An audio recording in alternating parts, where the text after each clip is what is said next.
इसका दर्शन करूंगा।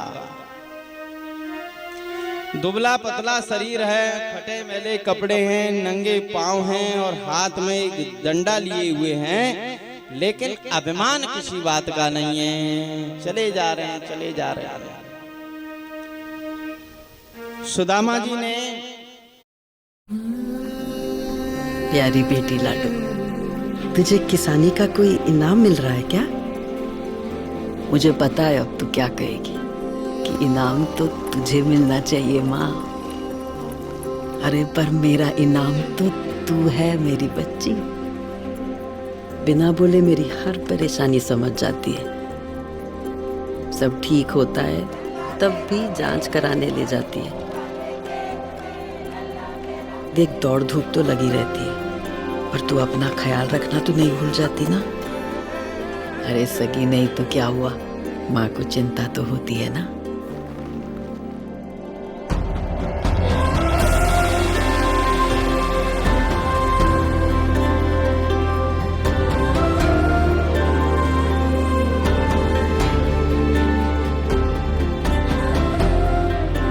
जा रहे हैं, चले जा रहे हैं। सुदामा जी ने यात्रा शुरू की। सुबह दोपहर हो गया तो जंगल में जाकर के उनको थोड़ा परिश्रम हुआ तो बोले कि विश्राम कर लें, सो एक वृक्ष के नीचे लेट गए। उधर भगवान भी देख रहे थे सारी लीला को, तो उन्होंने अपने सेवक गरुड़ को आदेश दिया कि जाओ हमारे भक्त सुदामा जी को वहां से तुम उठा लाओ और यहाँ द्वारका के बगीचे में किसी वृक्ष के नीचे उनको विश्राम कराओ। यही हुआ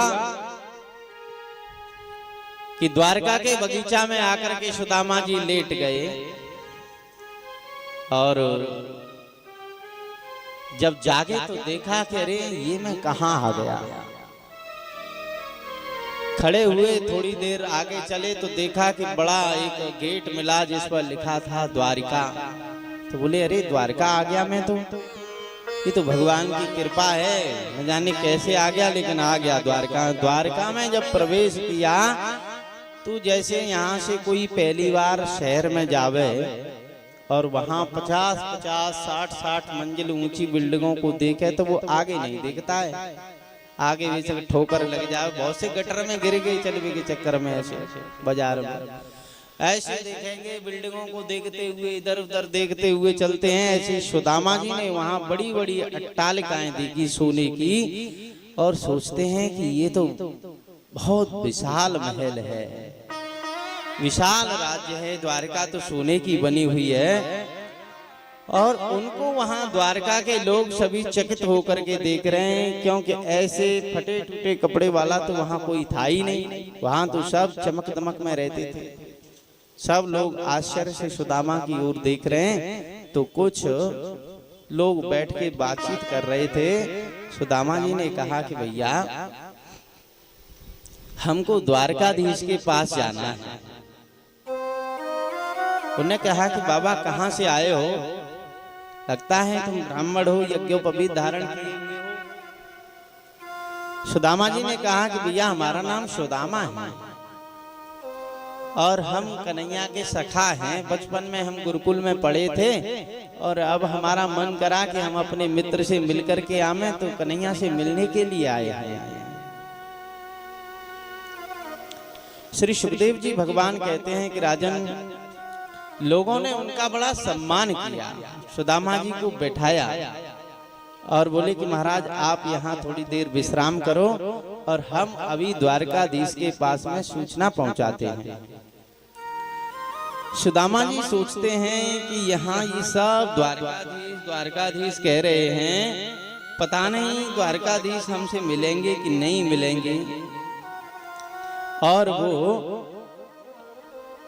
विचार करने लगे कि कन्हैया का हृदय तो समदर्शी है, चाहे वो कितने भी ऐश्वर्य में हों, लेकिन मेरा नाम सुनेंगे तो तुरंत मुझसे मिलने के लिए आवेंगे। लेकिन मिलने के लिए आए और यहाँ लोग जो हैं देखेंगे कि देखो ये दरिद्र द्वारकाधीश का सखा है, तो यहाँ उनकी बड़ी बेइज्जती होगी। कि ऐसा भी सखा है इनका जो गरीब है, दरिद्र है। तो सुदामा जी बस ये सोच रहे हैं और प्रार्थना कर रहे हैं, न जाने क्यों बहुत रोया तुम्हारी याद में मोहन, न जाने क्यों बहुत रोया तुम्हारी याद में मोहन, न जाने क्यों, न जाने क्यों, न जाने क्यों बहुत रोया तुम्हारी याद में मोहन, न जाने क्यों बहुत रोया तुम्हारी याद में मोहन, न जाने, न जाने बहुत रोया तुम्हारी याद में मोहन, न जाने क्यों बहुत रोया तुम्हारी याद में मोहन, न जाने क्यों बहुत रोया तुम्हारी याद में मोहन, न जाने क्यों बहुत रोया तुम्हारी याद में मोहन, न जाने क्यों बहुत रोया तुम्हारी याद में मोहन, कभी ना चैन से सोया तुम्हारी याद में Mohan.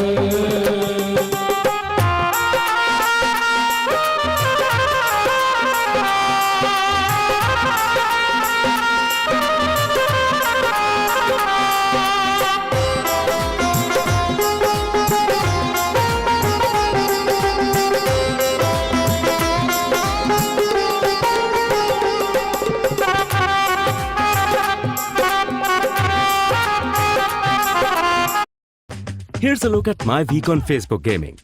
Monday morning, I play puzzle games. On Tuesday,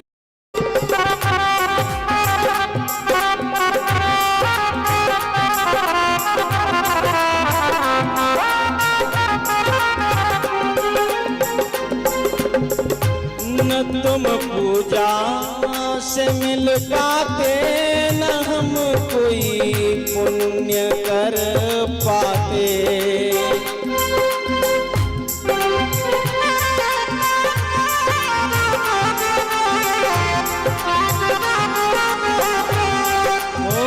न तुम पूजा से मिल पाते, न हम कोई पुण्य कर पाते,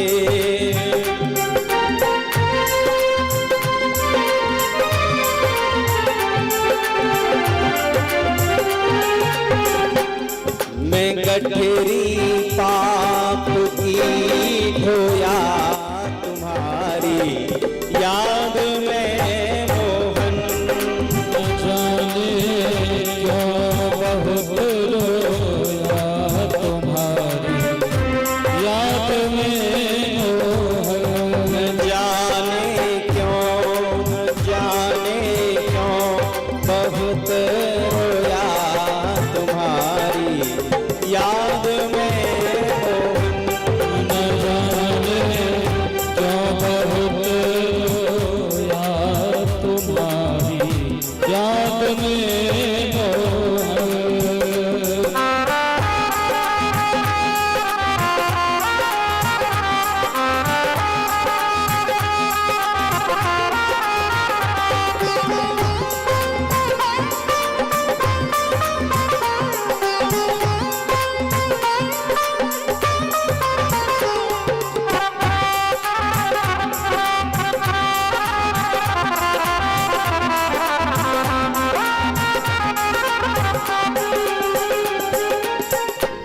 अगर तुम ज्ञान से मिलते तो ज्ञानी बहुत हैं जग में।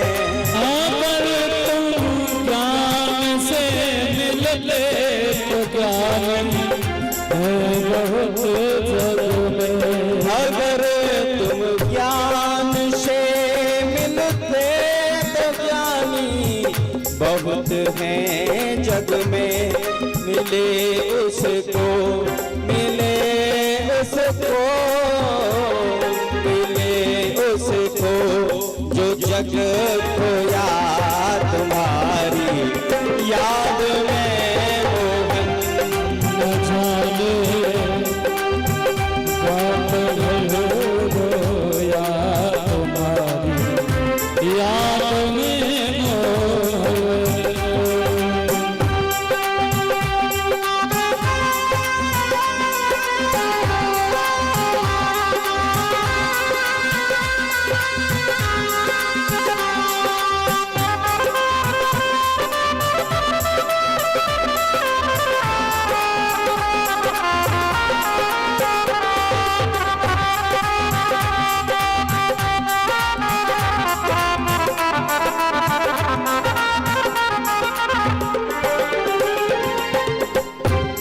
सबर की हो गई अब अद सहा जाता नहीं हमसे। सबर की हो गई अब हम सहा जाता नहीं हमसे। सबर की हो गई अब हद सहा जाता नहीं हमसे। अश्रु से तन बदन धोया तुम्हारी याद में मोहन। जाने क्यों बहुत रोया तुम्हारी याद में मोहन।